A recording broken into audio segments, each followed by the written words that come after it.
안녕하세요. 오늘 저희가 여러분과 함께 아주 깊이 파고들 이야기는요. 바로 요즘 정말 뜨거운 감자죠. 선거 공정성 논란입니다.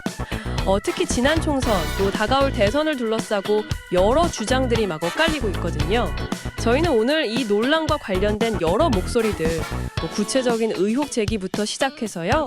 과거 발언, 또 해외 사례, 그리고 아주 생생한 여론 반응까지 이런 다양한 자료들을 바탕으로 한번 핵심을 짚어보려고 합니다.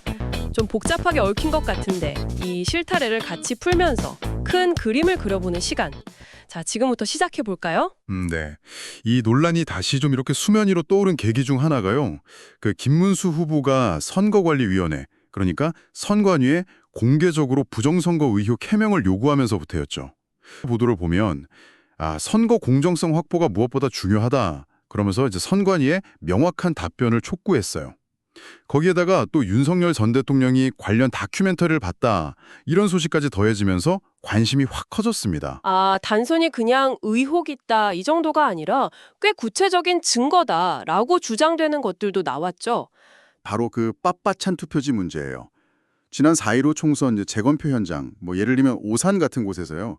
분명히 투표함에 들어갔다 나온 투표지인데 접힌 흔적이 전혀 없는 거예요.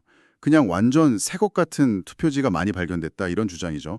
중앙일보 같은 곳에서 이거 보도했는데요.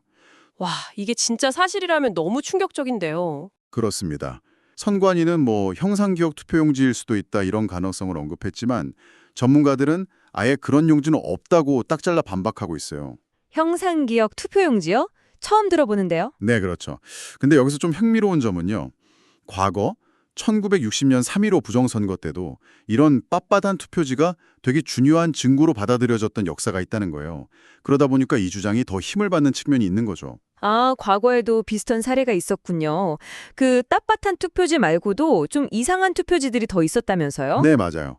오산에서는 투표지가 접착제로 붙어 있거나 관리관 도장이 없는 경우도 나왔다고 하고요. 파주실 재검표에서는 투표지 일부가 다른 종이처럼 잘못 인쇄된, 그래서 배춧잎 투표지라고 부르던데요. 그런 거랑 정체를 알 수 없는 붉은색 화살표 투표지까지 발견됐다고 중앙일보가 전했습니다. 이런 어떤 물리적인 증거 관련 주장들이 계속 나오는 상황입니다. 이야, 이런 상황에서 과거 발언들도 다시 주목받고 있군요. 특히 그 이재명 후보요. 2017년에 성남시장일 때 2012년 18대 대선 결과에 대해서 3.15 부정선거보다 더하다 이런 식으로 말하면서 전자개표기 못 믿겠다, 수교표해야 한다 이렇게 강하게 주장했던 SNS 글이나 발언들이 다시 회자되고 있어요. 네, 물론 이재명 후보 측은 그 발언이 실제 부정이 있었다는 의미는 아니었다.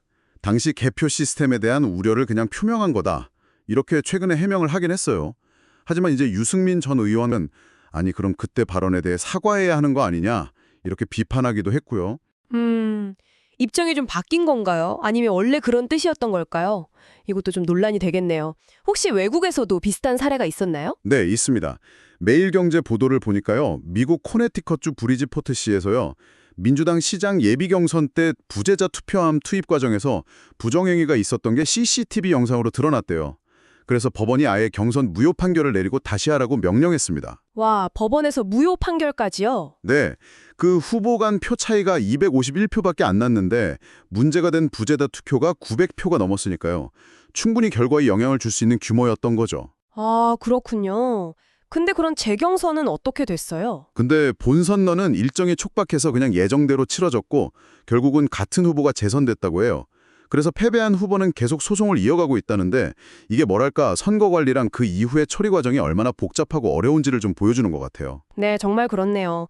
그럼 이런 국내외 상황들에 대해서 사람들 반응은 좀 어떤가요? 온라인 커뮤니티를 중심으로 보면요. 반영이 상당히 격앙돼 있어요. 기사 댓글 같은 걸 보면 조사 거부하는 쪽이 의심스럽다. 이거 중국이 배후인 거 아니냐. 세계적인 현상이다. 빳빳한 투표지는 이미 판례가 증명한다. 국민 절반 이상이 검증이나 수사를 원한다. 이런 식의 강한 불신, 또 요구들이 막 쏟아지고 있습니다. 물론 이게 전체 여론이라고 단정할 순 없지만 의혹의 골이 꽤 깊다는 걸 보여주는 거죠. 하긴 최근에 선관위 자녀 특혜 채용 논란까지 터지면서 이런 불신에 더 기름을 부은 면도 없지 않아 있겠죠.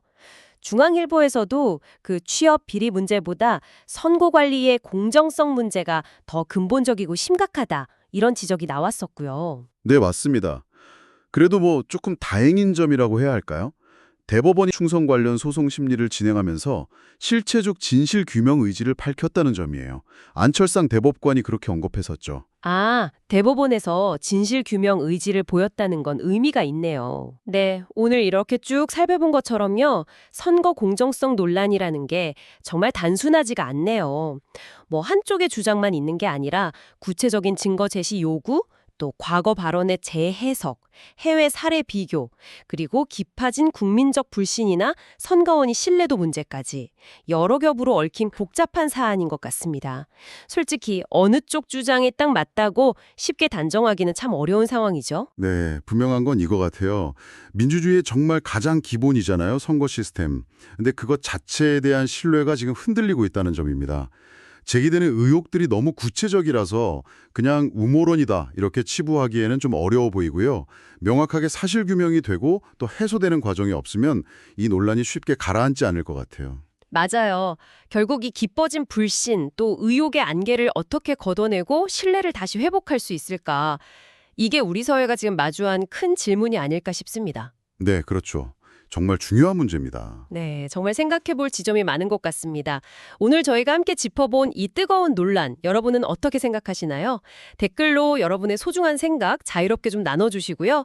오늘 이야기가 흥미로우셨다면 저희 채널에 좋아요 그리고 구독 버튼 꾹 눌러주시는 거 절대 잊지 마시고요. 알림 설정까지 해주시면 더 좋고요. 저희는 더 깊이 있는 이야기로 다시 찾아뵙겠습니다. 감사합니다.